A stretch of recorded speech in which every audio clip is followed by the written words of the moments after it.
শোরুমের ভিতরে কয়েক সময় আমি ডান্স করি, ডান্স করার সময় এই ছোট বাচ্চাটিকে নিয়ে সে এখানে এসে হাজির। কারণ একটাই, তার হাজবেন্ড তাকে ঠিক মতো ভরণ পোষণ করছে না, কিছু বললে বাচ্চাটাকে খাবার দিচ্ছে না, কিছু বললে নাকি মারামারি করে, তাই তো? আপনার বাড়ির ওখানে জুড়ে বলুন, বাবুটা কি সুন্দর দেখেন হাসতেছে। এই বাবুটাকে নিয়ে কিন্তু তার জীবন, কিন্তু সে আমি খাচ্ছি, সে বলতেছে একটু খাবার দিই, বাচ্চাটা খাবে, কিন্তু বাচ্চা আমি যে খাবারটা খাচ্ছি সেই খাবারটা তো বাচ্চা খেতে পারে। তার জন্য আমি ভাবলাম যে খাবার দিই। খাবারটা দেওয়াটা কিন্তু আমার দেখানোটা আমার মূল উদ্দেশ্য না। উদ্দেশ্যটা হচ্ছে এমন পরিস্থিতিতে বাংলাদেশের অসংখ্য নারী হত্যা, স্বামী বিয়ে করে, একের অধিক বিয়ে করে বিভিন্ন জায়গায় তাদেরকে রেখে তাদেরকে ভরণ পোষণ ঠিক মতো দেয় না, বললে রাগারাগি করে, মারামারি করে। এমন পরিস্থিতি কিন্তু বাংলাদেশে অনেক জায়গায় ঘটে। এই পরিস্থিতিগুলো আসলে আমাদেরকে আর কতদিন দেখতে হবে।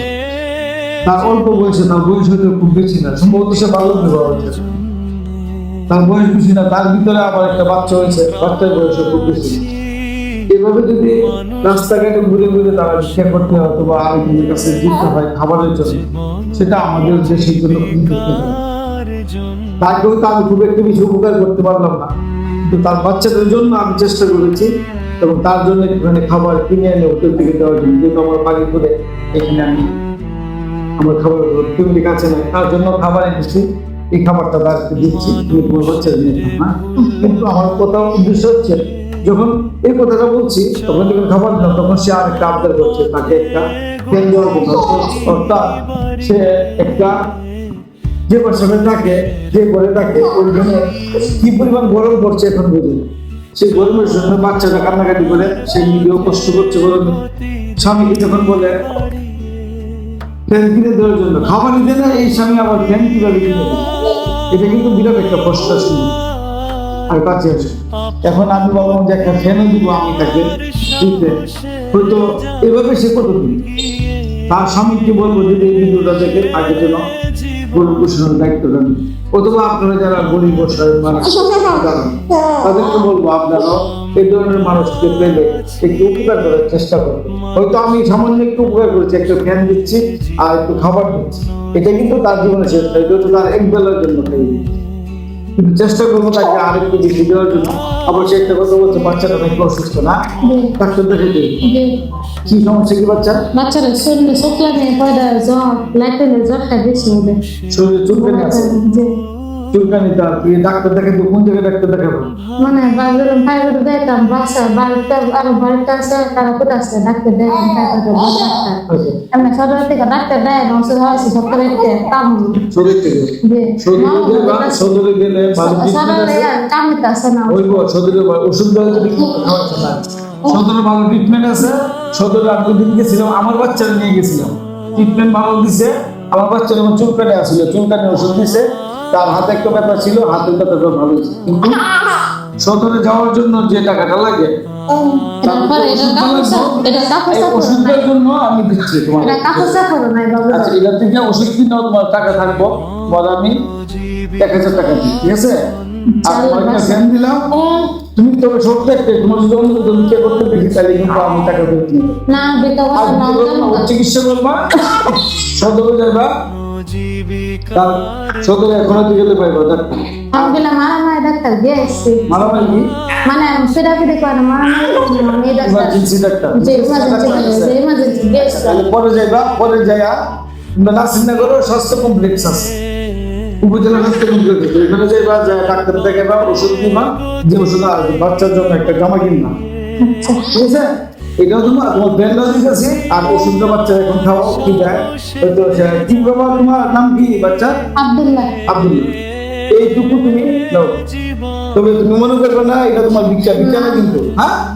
এইটা দিয়ে তুমি যে গতি চলতে পারো চলবা। আমার কথা শোনো, ভিক্ষার নামতে পারবো না, কোনো একটা কাজ করবা, কাজ করে অথবা শুধু একটা দোকান যদি রেডি করতে পারো, যদি দোকান করতে পারো সবচেয়ে ভালো। চিন্তা করতে পারো বাচ্চার বাবার থেকে দোকান করলে দরকার, আমি কিন্তু ভিক্ষা করলে আমি আর দিন না। আচ্ছা বলুন। হচ্ছে আমার একটা কথা আপনি প্রশ্ন ছিলেন যে স্বামীর সাথে তার একটা বনাবনি মনে হচ্ছে না। আচ্ছা এই বনাবনির বিষয়ে তারও তো একটা অধিকার মানে আছে, সে তারও তো দায়িত্ব আছে। ইচ্ছা করে দায়িত্ব আছে। এই দায়িত্বটা পক্ষে মেয়েদের কিন্তু অনেক সমস্যা আছে, ঘর ভাঙতেছে একমাত্র মেয়েদের। অনেক অনেক মেয়েরা এই ঘর ভাঙার কারণে তাদের বেশি বেশি রাগান্বিত হয়, কারণ স্বামীর রাগ অবশ্যই থাকবে, তার মেয়েরও থাকবে, তার মানে মেয়েদের কিন্তু অভাব থাকলেও সংসার ভেঙে যাবে। এই জন্য আমি আপনার মাধ্যমে প্রত্যেকটা মা বোনকে, বিশেষ করে যারা অধিকাংশ আছে, তাদেরকে বিনীত আহ্বান জানাবো, তারা যেন অন্তত স্বামীর সেবা করে। আমাদের মুসলিম হিসাবে এই সেবাটুকু করলে স্বামী তার প্রতি অবশ্যই একটা ছেলে সারা জীবন তাকে আগলিয়ে নিয়ে দেবে। এই আশা ব্যক্ত করি। ভালো একটা সুন্দর কি বলছেন শুনতে শুনছি আমি করে আমার জামাইরে আমি নিয়ে আরো টাকা পয়সা দিয়ে আমি এটা করে মানে পয়সা একটা চেষ্টা করবো সম্পর্ক নষ্ট করলে এটা জোর লাগবে না। জামার সাথে আসতে যাইবা, জামার সাথে সম্পর্কটা ঠিক করবা, তোমার দেখো শান্তি চলবে। পয়সা একটা প্রিন্টার কিনবো, প্রিন্টার কিনে না টাকা পয়সা হায়ালা টাকা কি করে জামাই ইয়া কি করে মানে ইয়া আমি জানি এমনি ইয়া লিস্ট আসালা বাবা হায়ালা এটা জানি এমনি জি বুঝতে পারছেন? বাবা বলে হায়ালা ইয়াবা খা, ইয়াবা সেবনকারী, নেশাগ্রস্তকারী কখনো আমি তো ভালো লাগে- পারে না, তার সংসারে কখনো টিকতে পারে না, সংসার ভাঙবে। আমি তো লাগে কোথাও চাই না। ফেরানো যা, তাকে কিন্তু প্রথমে বলছিলাম যে নেশা টেশা করে না। সে কিন্তু তার জামার মানে সম্পর্ক বা জামার সম্মান রক্ষার্থে সে কিন্তু প্রথম অস্বীকার থাকে, কিন্তু সে বলছে যে তার সময় বাবা খা, ইয়াবা খা। কিন্তু ইয়াবা সেবনকারীরে আপনারা প্রয়োজন পুলিশের হাতে ধরে দেবেন। যদি তার ব্যাপার যে আমি এক সাংবাদিকের সাথে কথা বলেছি, সাংবাদিক এসে তোমার পুলিশে ধরে দিবে। যদি তুমি না আসো এমন ভাবে একটা দমক চমক দিবা, যদি ঠিক হয় ঠিক হয়ে গেল, আর না হলে তার পুলিশে ধরে দেবো, পুলিশের হাতে দেবে। ইয়াবাকারী বর্তমান সরকার নেশাকারীকে কখনই প্রশ্রয় দেয় না। বর্তমান নেশার বিরুদ্ধে চিরটল ঘোষণা করেছে। তুমি এই কথা বজায় করবে, আমি চেষ্টা করবো। আচ্ছা। ঠিক আছে, তোমার নাম কি? আমার নাম সাইমা সাইমা। তো তার আসলে উদ্দেশ্যটা হচ্ছে, দেখছেন কতগুলো সমস্যা তার বের হচ্ছে। এই সমস্যাগুলোর কারণে কিন্তু এইসব নারীরা এসব বাচ্চাদের নিয়ে রাস্তায় নামতে হয়।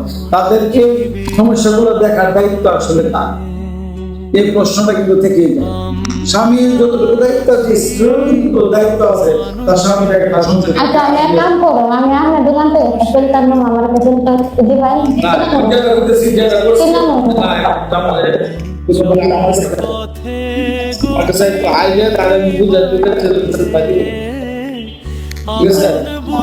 আপনাকে বলে আমার কথা কইছে তো হেলা কইছে প্রিন্টার দিয়ে দিব তে হেলা এটা হলো সিলেক্ট কর, সর্বোচ্চ করতে হবে। আরে বলে তুমি সর্বোচ্চ বেশি আর তার ভিতরে থাকছি না। ঠিক আছে? সর্বোচ্চ বেশি দিব আর আমার দেখে দিব সে সর্বোচ্চ বেশি। এটা ইয়া বাবা খা, এটা আমি বুঝাই দেবো ওই মশামিরে, যদি বাবা খা তাইলে তার টাকাটা আমার ফেরত দিতে হবে। আর যদি বাবা না খা, যদি সংসার ঠিক মতো চলে তাহলে তার আমি কিনা দিতে হবে। ঠিক আছে? সে যদি সর্বোচ্চ ব্যবসা করতে পারে। হ্যাঁ, স্বামীর নাম কি? স্বামীর নাম হলো নূর ইসলাম নূর ইসলাম। বাড়িটা কোনখানে বুঝলাম? নাসির নগর আর সেটা কোন জায়গায়? পান্ডা আন্দার জি, গ্রামের নাম কি? মোরাপুর মোরাপুর। আমি খবর রাখবো বা আবার এখন আমার কাছে আচ্ছা মহিলা মহিলা ওজন দেন আমার সামনে সামনে আমি ঘরে দেওয়া লাগে কিন্তু। তো আপনারা যারা দেখছিলেন, আমি আসলে লেখি করতে চাচ্ছি না ভিডিওটা, দেখানোর উদ্দেশ্য কিন্তু একটাই, এই ধরনের স্বামী যারা আছেন তাদেরকে সাবধান করতে দিতে চাই, আপনারা কখনোই নেশাগ্রস্ত হবেন না, নেশা থেকে বিরত থাকবেন। সংসারটাকে নিজের সংসার, জীবন একটাই, জীবনটাকে গড়ে তুলতে হবে আপনাদের। আপনাদের স্বামী সংসার শুরু হোক, কেমন একটা বাচ্চাদের দেখে যদি আপনার মায়া না লাগে, তাহলে আপনি বলবো যে আপনি আসলে মানুষ না, আমরা তো মনুষ্যত্ব। এবং বাচ্চাদেরকে দেখে যদি মায়া না লাগে, তাহলে আপনি বলবো আপনি দুজের হতে চলুন। এছাড়া আর কোনো কিছু না। আল্লাহ পাক বলেছে তো সংসারটাকে টিকে রাখার জন্য, এই যদি হয়ে যায় বাচ্চারা, তাহলে কি করবো? কয়েকদিন আগে দেন বাচ্চারা ছোট বাচ্চার অবস্থা ইয়ে বলে এই শুক্লান চুকলান হয়েছে। যাই হোক, আমি টাকা দিলাম ডাক্তার থেকে, বা আর উনি বলবো এই কথা, আর ব্যাংকটা নিয়ে যাও। ঠিক আছে? কথা শেষ। আর আপনারা যারা ভালো থাকবেন, আমার আজ জীবন জীবিকার জন্য আমরা আছি।